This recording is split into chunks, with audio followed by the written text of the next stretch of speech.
Yo, what's up YouTube? We're back at it again with the E36 turbo build. Last video, just earlier today, we finished up the oil pan. Today, this video, we're installing a catch can. Let's go. Hey there, how are you? Hello, welcome back.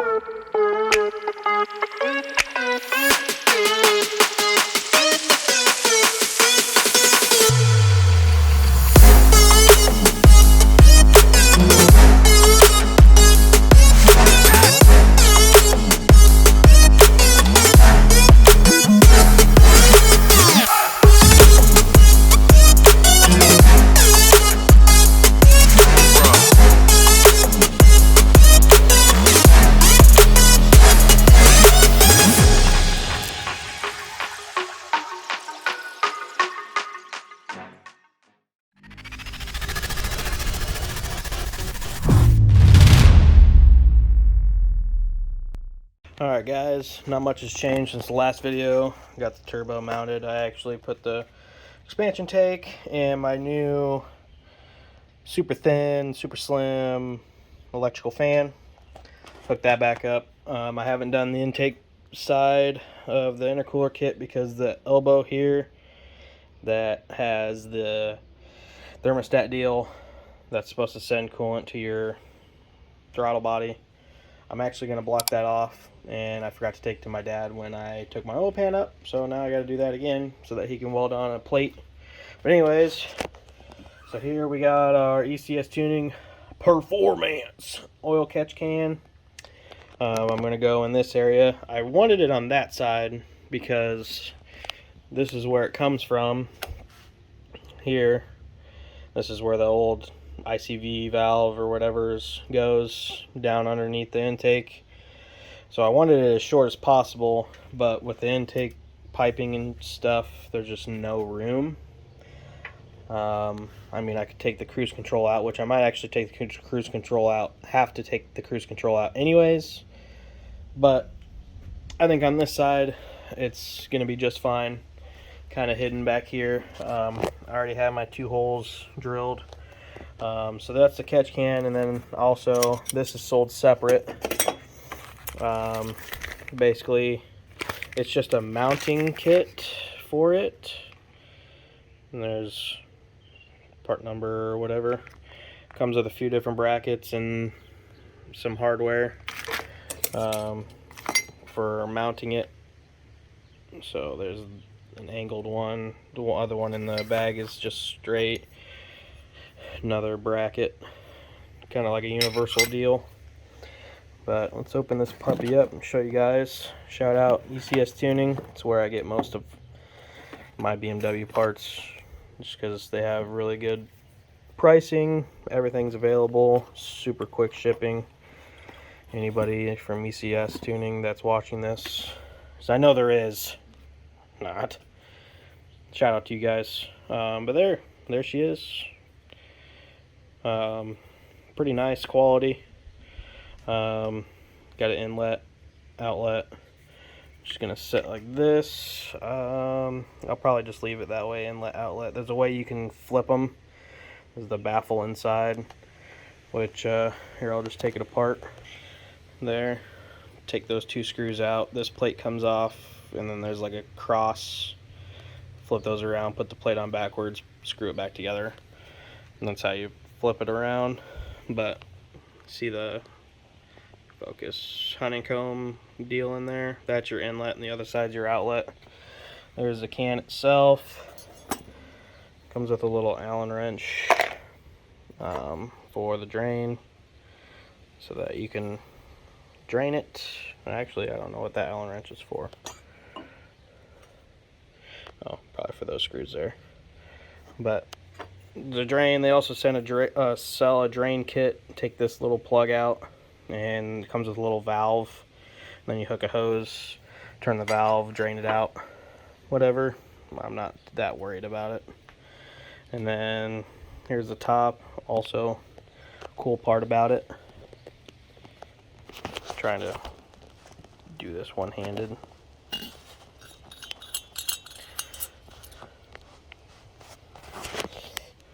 Comes with a dipstick, so you can actually instead of having to take the can completely off to check it, drain it, whatever, you can just pull this little dipstick out and it'll tell you whether there's actually oil sitting in there or not.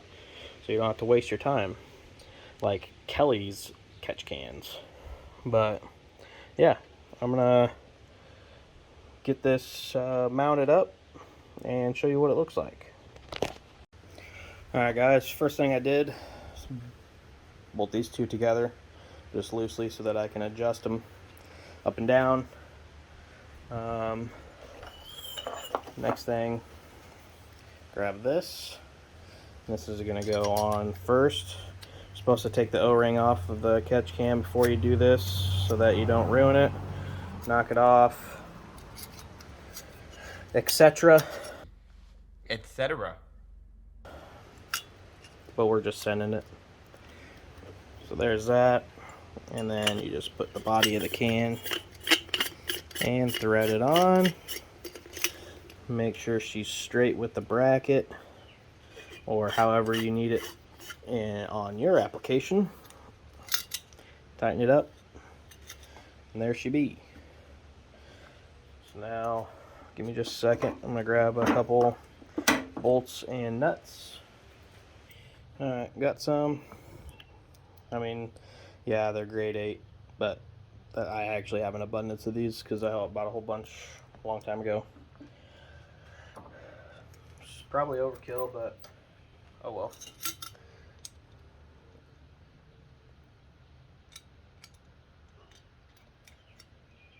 Never mind. The ones that I have won't fit through the hole. Please hold. I guess the only bolts that I have are 3-inch, and those aren't going to work. So, grab a drill bit, I guess. I actually did find some grade 8 washers that match, so that's perfect. Get rid of these big ones. Boom. Drill bit.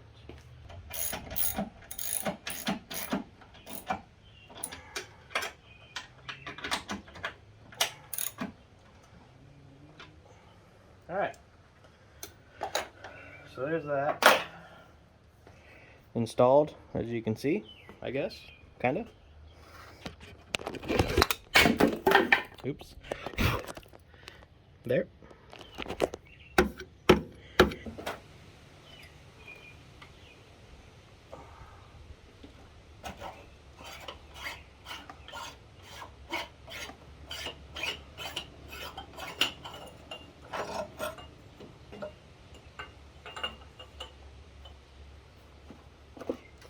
Taking that off because I don't have an Allen wrench that fits, so I'm just using an Allen socket to hold it. Another 10 mil.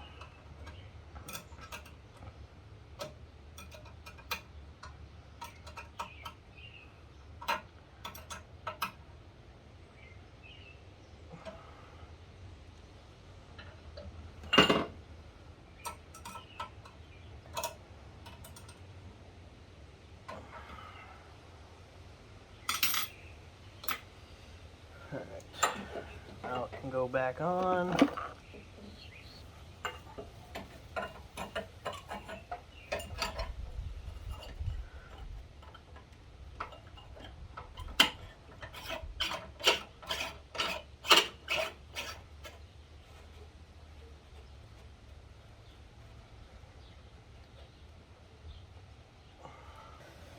And there she is, folks. Every time. Boom. She's on there. That's good enough. Probably wondering why this is down. Well, mouse decided that it wanted to live in here. And chew up a bunch of these wires for the ECU.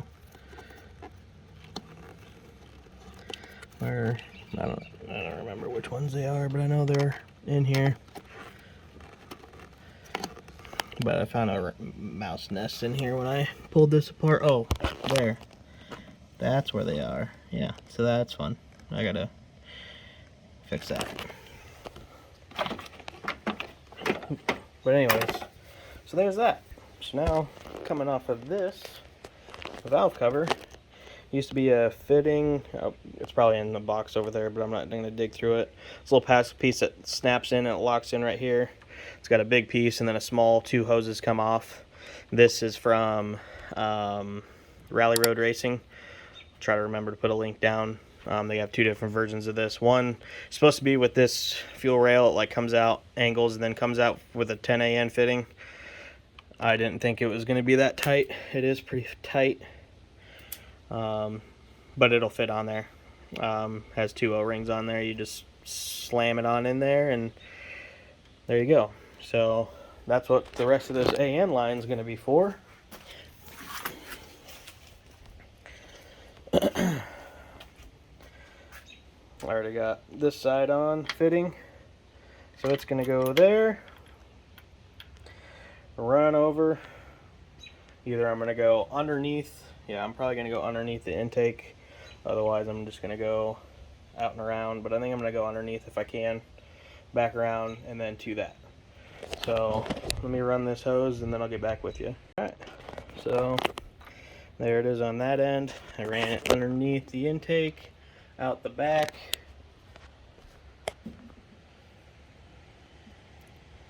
There. And now over to the catch can. So now I just need to cut it, but the bad thing is I don't have the fitting.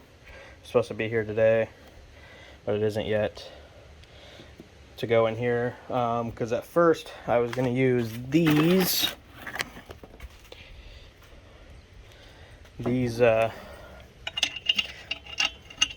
thread in like that, and then you just regular rubber hose with a hose clamp. But since I'm going to do this AN line, I still might do it for the drain side. Still might use this for the drain side, since I don't really need an AN line for it. Since it's just going to drain, I'm going to have it drain just to the ground for now. So that'll go there. Once that fitting comes in, hopefully later today, I can get this cut just like I did the one for the oil drain, turbo oil drain, and thread it in here. So yeah, I'm gonna leave that here, get cleaned up, because I just got told that it's lunchtime. So get cleaned up, and hopefully that comes in later today and I can get that put on and get the catch can basically done, because once that's done, we'll literally just have to button everything up at engine bay side. I still got to get this plate nuts welded on so I can get it bolted on, and then I get to put my dash back in, and I got a wideband and boost gauge to install. So yeah, I will catch you guys back up once I get that fitting. Alright everybody, it's been a couple days. Took a little longer to get that fitting than I thought it would, but it was 4th of July, so holiday made it take a little longer, but I got it. So now we can thread it in and get our line cut and put this on the end of the hose and basically be done.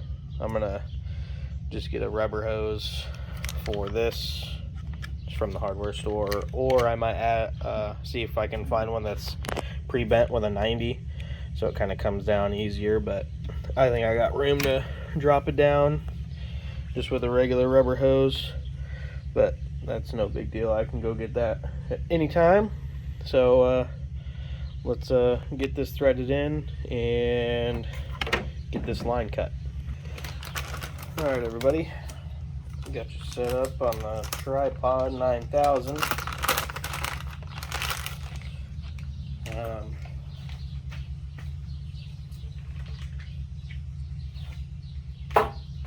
So here's that fitting. It's just a 10AN male adapter. The ones that I put on for the oil return line are just the opposite, which I ordered just an extra one. because I thought I'd be able to use it. So it's this. This is the female side. This is the male. Like they would thread together, whatever. But ordered this, needed this. So we're gonna thread this in. And this, normally with AN fittings, the more you tighten them, the better they seal. This one doesn't really do that. So since I have two of these other fittings, or an extra one I guess, it has a rubber gasket or an O-ring. So I might actually put that onto this just to make sure it's actually going to seal. And I just dropped it into oblivion. So I got it threaded in there. And now I'm just going to use this electrical tape to mark where I need to cut.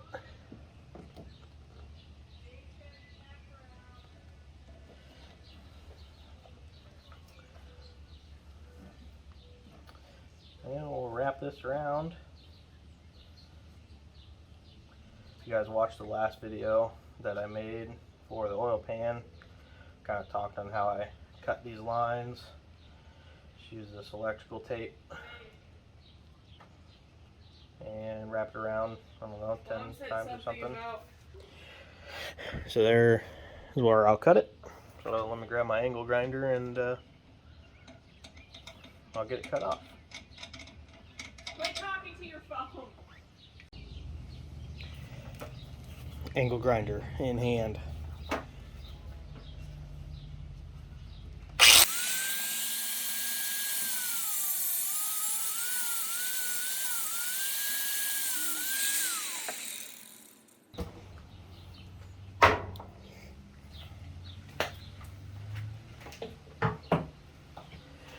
And there it is. Boom. Like I said before, if you guys didn't watch my other video, the reason I do this, so there's how thick that electrical tape is after done wrapping it over however many times I did. Well, number one reason is it marks where you're going to cut, obviously. And number two, it's so that the end, you see that one did just a little bit on this side, but so that this doesn't fray and then you can't get your fitting on there. So that's why I do that. But now we can grab our fitting and throw it on. Okay, everybody. Alright, everybody, there it is. First few times as I was threading this into this, that's over top of the hose, this kept walking off and coming off. So I just taped it to the hose and now she's on there. So now I just have to thread it into here. But the bad thing is this end doesn't move, so I might have to take this end off here, pull it out, and then rerun it back through after I get this end done. That kind of sucks. Maybe I'll end up changing that. Just get a male to male, take this one off, and put that other female end on later. But there it is. I'll show you when it's done. And there she be, folks. All done. Besides this rubber hose that my wife is actually going to pick up right now because she's running to the store. So throw that on with a hose clamp, whatever. But yeah, and I was actually mistaken. This does turn. It just doesn't turn like the female version. Can't really turn it by hand. You actually have to get a wrench, but it actually does turn, which is pretty sweet. But yeah, it is installed. Looks pretty dope, if I do say so myself. Yep, so the line runs back behind against the firewall, turns, goes underneath the intake, comes out there, and then right there. If you guys are wondering, the piece that is supposed to go here, the factory piece that has the two hoses, both of those actually go to the intake boot. I think both of them do. No, I can't really remember because it's been so long since I've had it. But I have Rally Road Racing elbow, and they actually have it deleted. The big one deleted. So it's just this one for the idle control valve or ICV valve. So if you do, say, use the other one, or say you spend the money on the Mishimoto one that has that, you would just plug that extra hole that's in the intake elbow that this hose ran to. I can actually see if I can't link that and this piece from Rally Road in the description down below. I'll link catch can down below. They have two different sizes. Well, that's the 8-ounce can. They also have a 6-ounce can. So yeah, that's cool. I got room to get in there to take the can off, and then this is the dipstick here, so I'll be able to tell whether there's actual oil or anything in there coming from the engine, which is cool. That is the catch can installation for E36. Thank you guys for watching. We're one step closer to being done. Just got to button up some vacuum lines and the intercooler piping over there on the intake side. And then get to put my dash in and install those 2 gauges. So thank you guys for watching, and we'll catch you on the next one. Peace. You got a problem with the